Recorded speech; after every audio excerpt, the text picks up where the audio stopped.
Alô, som. Agora sim. Não preciso repetir, né? Todo mundo entendeu até aqui? Nós olhamos então a história de Paulo, né, no livro de Atos, e nós vemos a maneira como Paulo então ele passa a realizar o seu ministério. Ele serve ao Senhor, né, aquele instante do extraordinário que acontece. Ele ouve a voz do Senhor chamando o seu próprio nome. Ele então responde, fica cego, é direcionado para Damasco. Então naquele momento os seus olhos são abertos e a partir dali, imediatamente, ele então passa a servir ao Senhor.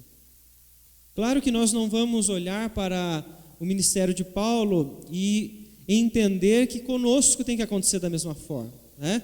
Você vai servir a Deus no seu ambiente, no seu trabalho, no seu lar, na sua família, na sua cidade, não necessariamente porque Deus falou, você ouviu de forma audível, né, a voz de Deus te chamando, você ficou cego, você passou pelo menos processo extraordinário. Não é necessário, mas nós vamos olhar então para a maneira como Paulo então se comportava diante do seu ministério e vamos entender alguns aspectos que tornam aquilo que Paulo fez então como um chamado vindo do próprio Senhor.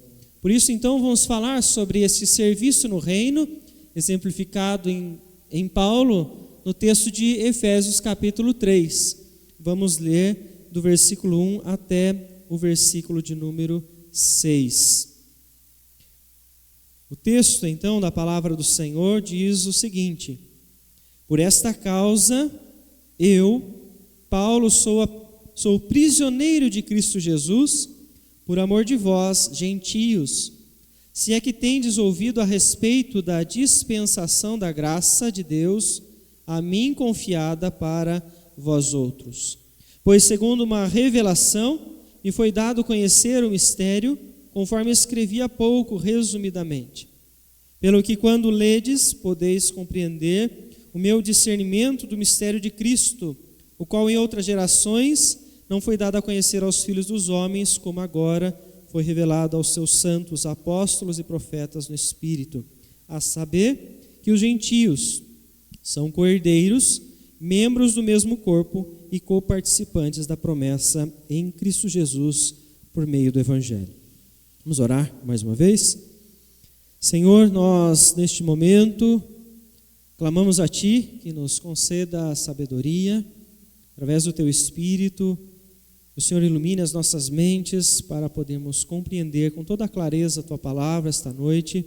O Senhor nos encha com a Tua palavra para podermos viver de acordo com a Tua vontade, realizando o chamado que o Senhor tem para cada um de nós, de maneira, ó Pai, que somente o Senhor, ó Deus, receba toda a honra. Em nome de Jesus, nós oramos e desde já nós agradecemos ao Senhor. Amém, Senhor. Irmãos, vejam então que o texto está nos mostrando aqui, logo no início, como que Paulo estivesse se identificando novamente, né, como que iniciando um novo trecho para falar agora de si, para falar de uma experiência que ele teve diante do Senhor, diante do seu chamado. E logo no versículo de número 1 do capítulo 3, Paulo então começa a dizer: por esta causa, tudo aquilo que ele estava então dizendo sobre judeus e gentios, a inclusão dos gentios agora na igreja, ele diz então: eu, Paulo, sou o prisioneiro de Cristo Jesus por amor de vós, gentios. Então vejam só que Paulo está nos mostrando neste momento duas formas pelas quais nós vemos que o serviço no reino que ele estava realizando nas igrejas, ou mesmo agora ainda prisioneiro, ele pode ser considerado então como algo direcionado pelo Senhor. Então ele mostra, em primeiro lugar, a sua expressão prisioneiro, que representa então a atitude dele mesmo ao morrer para si. Em meio a todas as circunstâncias, Paulo ele tinha os seus privilégios, Paulo tinha então a sua postura, quando você olha, inclusive nas cartas que ele leva aos demais, nas igrejas, aqueles que estava acompanhando, a compreender o seu passado antes de Cristo. Paulo sempre recorda os privilégios que ele tinha por ser zeloso, por ser judeu, por ser então aquele a quem recebeu a lei, e ele cuidava disso e explicava isso de uma forma muito clara.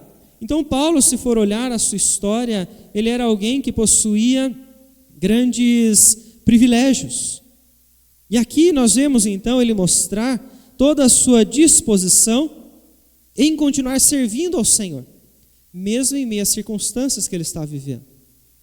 Essa então está entre as cartas nas quais ele escreve em prisão. O próprio texto vem então nos lembrar neste momento, que Paulo então ele está como prisioneiro. Antes desta expressão, nós vamos então destacar aqui outra palavra que então vai nos lembrar o motivo pelo qual ele mesmo entende a importância de abrir mão dos seus privilégios, de não olhar para si, de morrer para si para servir no reino de Deus. Isso está então no significado do seu próprio nome.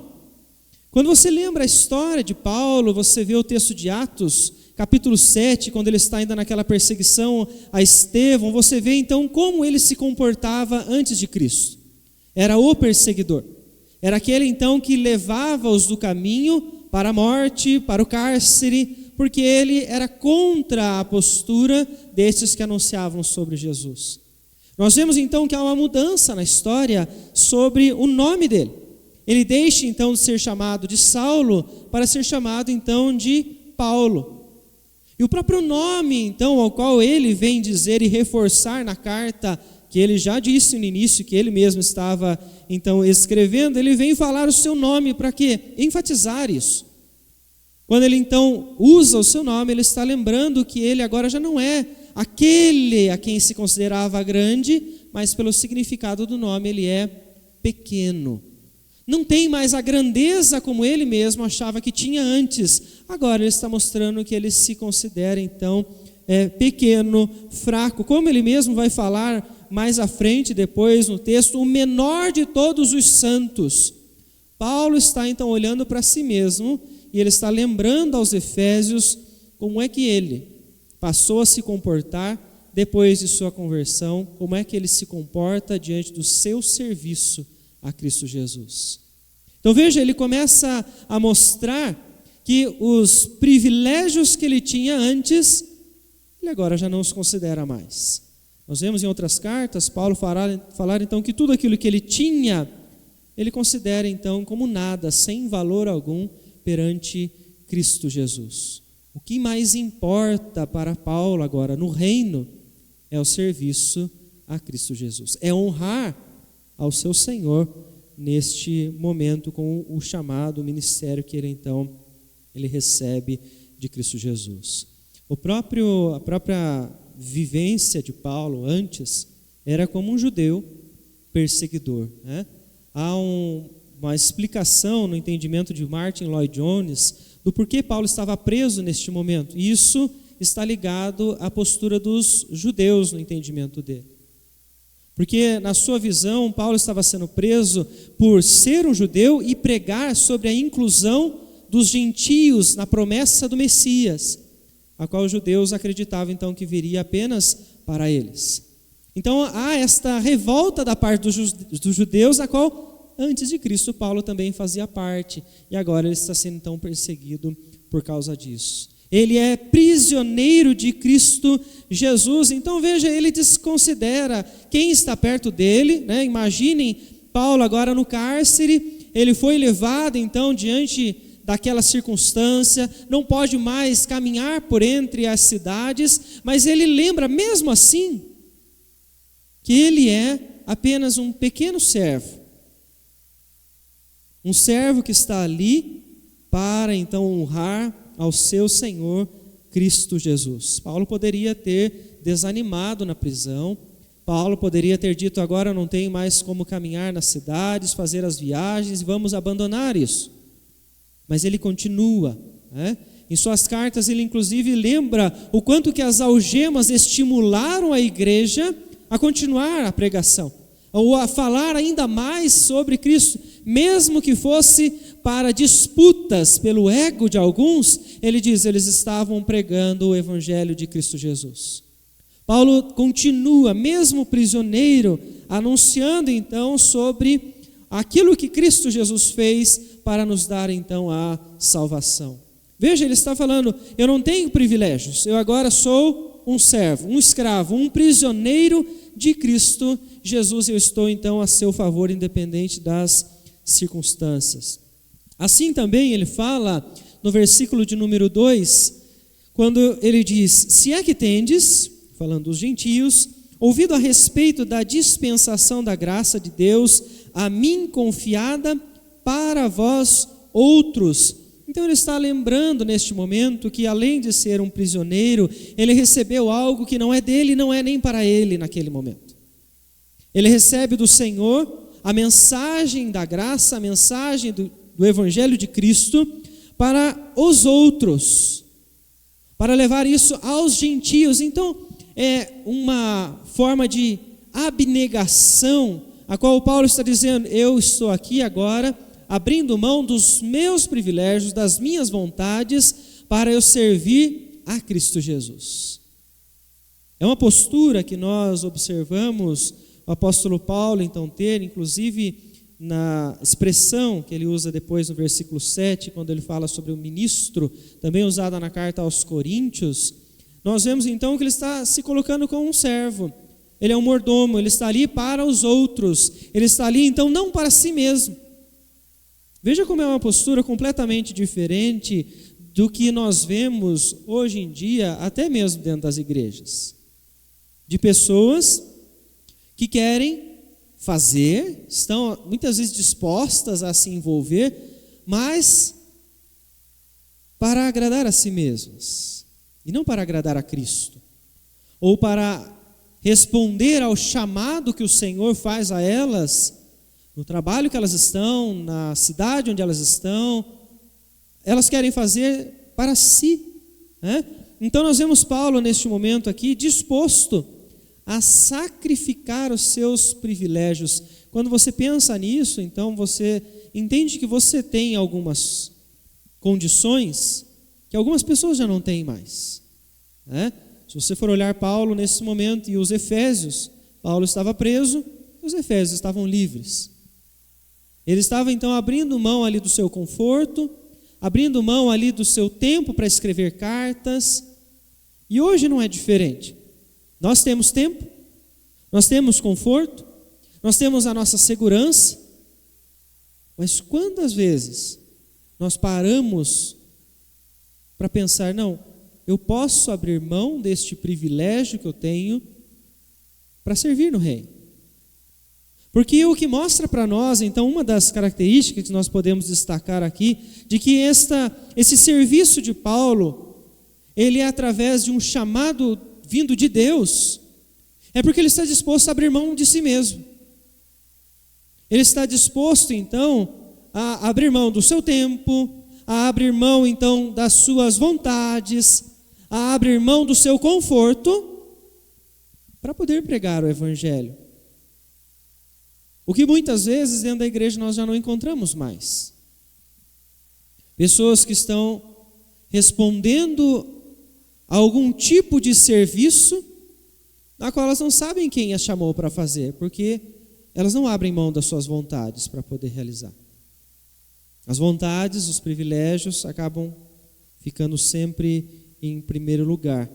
Paulo, neste momento, ele vem nos mostrar, então, que ele abre mão de si para ser alguém humilde, ao ponto de se submeter a Cristo Jesus e não fazer mais a sua vontade, mas a vontade do seu Senhor. Então, nós vemos muitas histórias assim, eu conheço alguns servos, que hoje são pastores, inclusive, que tinham tudo muito bem equilibrado. Talvez os irmãos também conheçam alguma história assim. Tinham já sua família, muito tempo casados, com seus filhos, um emprego, estabilidade financeira já há muito tempo. De repente, Deus os chamou. E eles optaram por abrir mão do seu conforto, dos seus privilégios, aos quais eles já tinham conquistado pelos estudos, pelas oportunidades dadas por Deus, e eles abrem mão disso para se dedicar ao serviço no reino. E é um exemplo, né, de tantas pessoas que não foram chamados para o ministério pastoral específico, que é esse ao qual eu menciono, mas que são chamados para o serviço no reino, que também fazem desta forma. Diariamente abrem mão da sua vontade, abrem mão do seu tempo para honrar a Cristo. São pessoas que verdadeiramente compreenderam o chamado que o Senhor então traz para elas. São pessoas que estão trabalhando em várias áreas da cidade. Elas estão ali para servir no reino. Tem um cântico que nós, por vezes, cantamos, que ele é muito direto com relação a esse serviço que nós fazemos. Eu acho que nós precisamos pensar muito bem antes de começar a cantar ele. Porque ele diz sobre a nossa entrega. Talvez os irmãos se lembrem da letra, né? E eu entrego tudo a ti, e a pessoa aí começa a afirmar que ela abre mão das suas vontades para fazer a vontade do Senhor. Quanto disso é verdade? Quanto que realmente nós estamos dispostos a nos sacrificar pelo reino, por Cristo, para o Evangelho? É algo que nós todos precisamos pensar. Porque por vezes passamos até dispostos e paramos, desanimamos, ou nunca fomos assim. E precisamos então entender esse chamado que vem através do Evangelho para todos nós, para então nós honrarmos ao nosso Senhor, né? É a realidade de todos nós, cristãos, que estão aqui e querem honrar a Cristo pelo seu sacrifício, aquilo que Ele fez por nós, né? Há uma pergunta que nós sempre falamos, né? Jesus pagou um altíssimo preço, o que é que nós fazemos por Ele? Né? O quanto nós fazemos por Ele, o quanto que nós realmente nos envolvemos no reino, né? E o reino não se limita às ações apenas locais da igreja, né?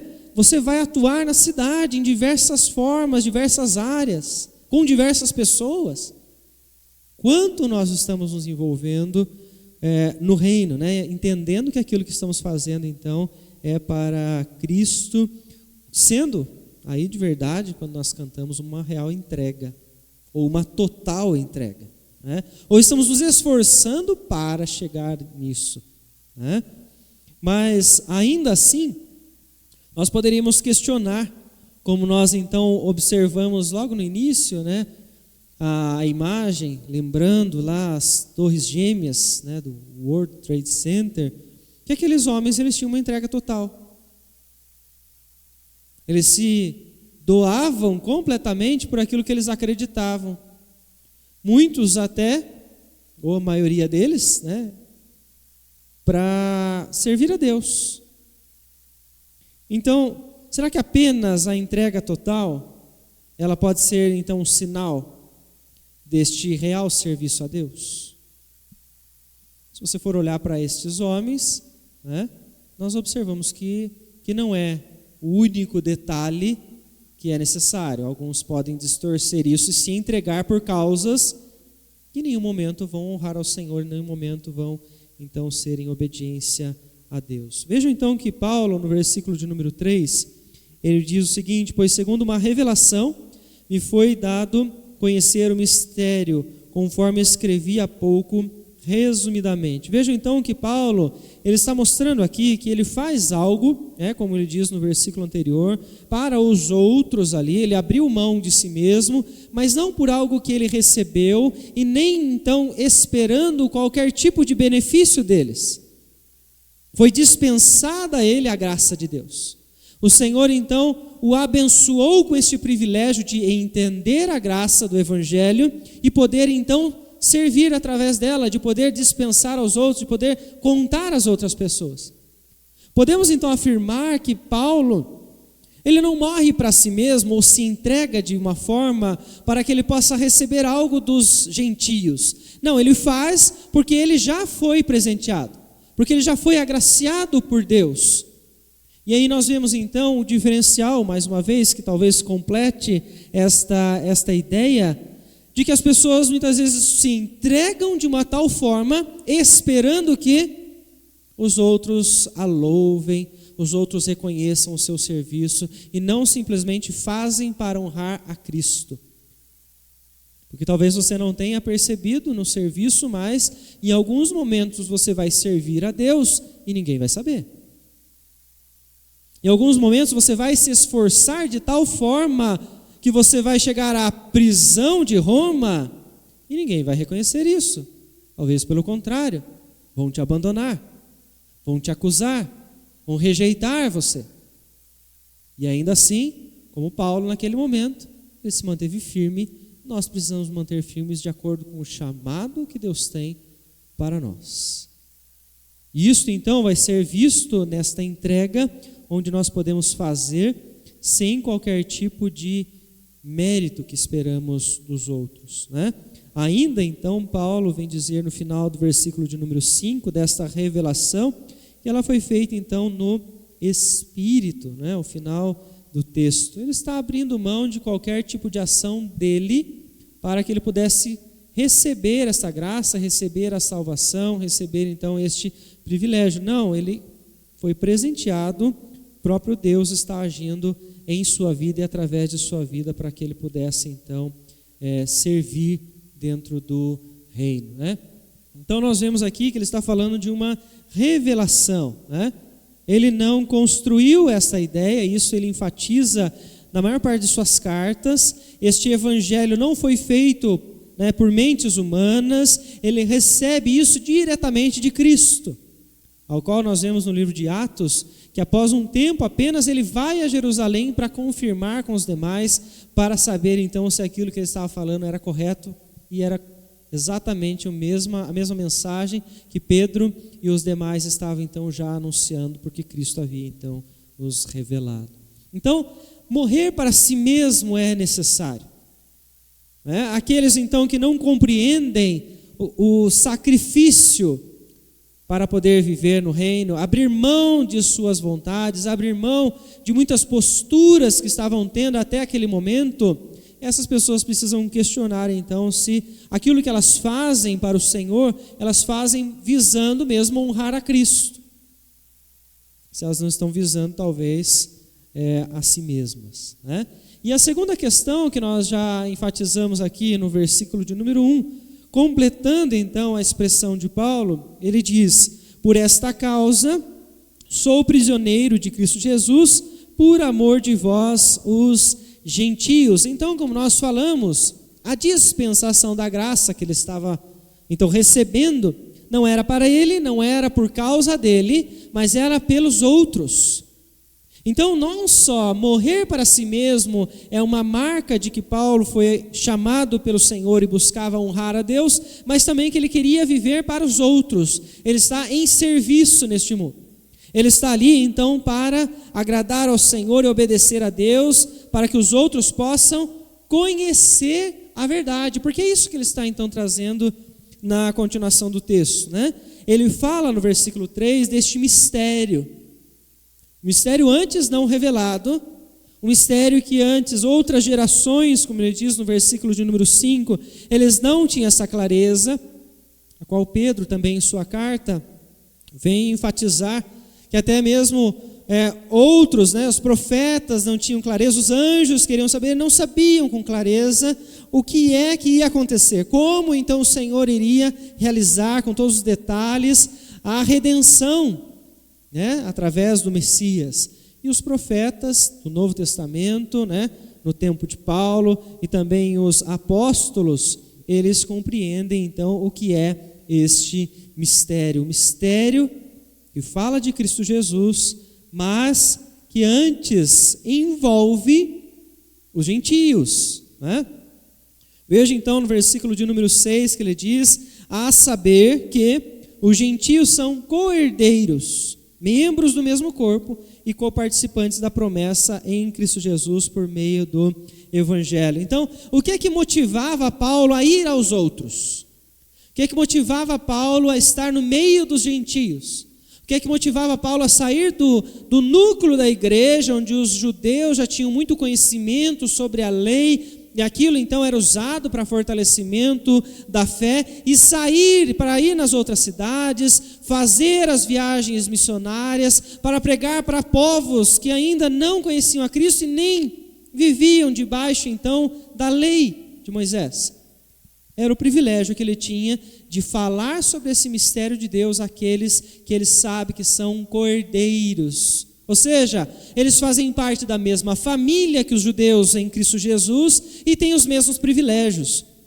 Veja que no texto ele ainda fala, no final do versículo 3, sobre esse mistério, a qual ele escreveu há pouco, né? Nós falamos sobre isso nas semanas anteriores, onde ele diz então, de forma resumida, ele havia dito sobre esta unidade. Há uma unidade agora entre aqueles que são judeus e gentios. Então, todas as nações em Cristo Jesus agora são um só povo. Paulo enfatiza isso em vários momentos, porque é assim que se forma a igreja. Não existe então a família tal ou os descendentes tais, não. Um só povo em Cristo Jesus.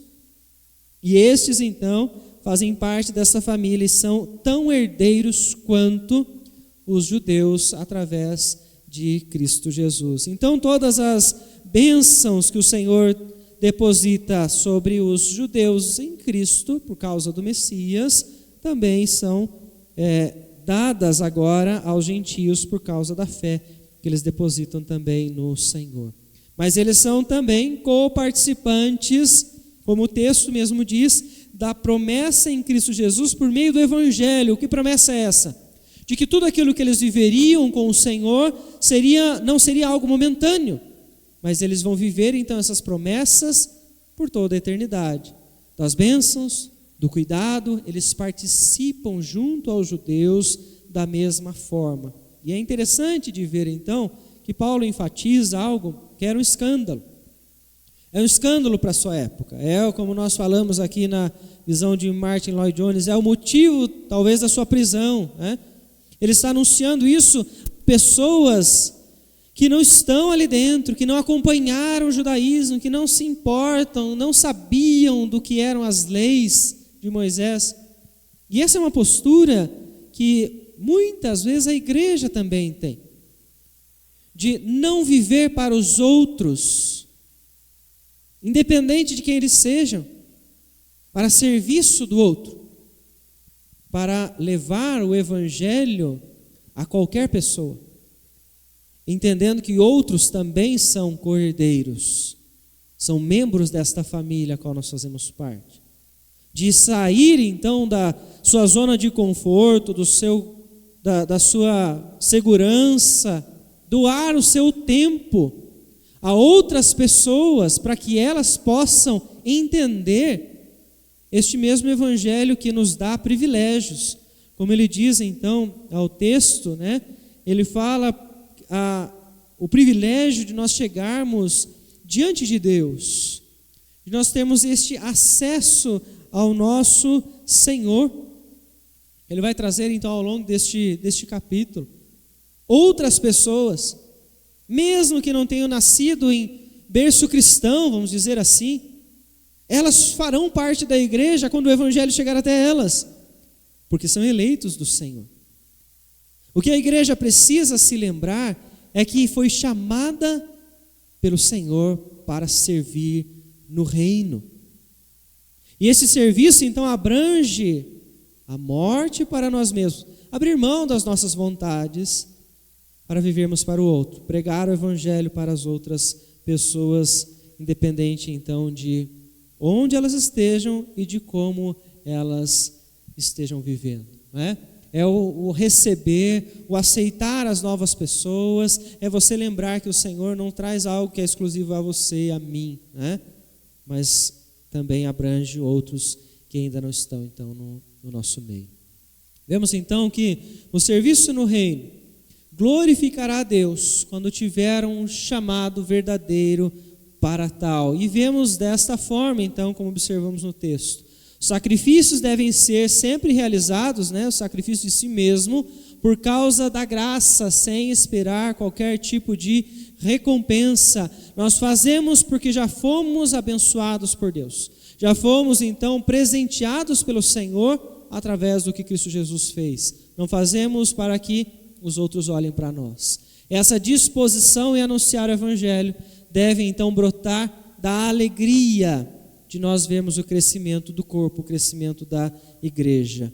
É triste a realidade, mas é verdadeira a afirmação de que muitas pessoas que estão na igreja não se alegram com os novos, com aqueles que estão chegando, porque eles não estão vivendo no reino. Porque essas pessoas não estão respondendo ao chamado de Deus, porque essas pessoas não estão abrindo mão de si mesmas para honrar ao Senhor e aquilo então que Ele tem para fazer através de suas vidas. Eu desejo que o Senhor nos abençoe e nos permita voltar ao Evangelho verdadeiro, voltar à essência do que é ser igreja, para podermos servir neste mundo. Porque assim nós vamos honrar a Ele. Caso contrário, vamos buscar a glória a nós, e não é esse o nosso objetivo neste mundo, é honrar ao nosso Senhor.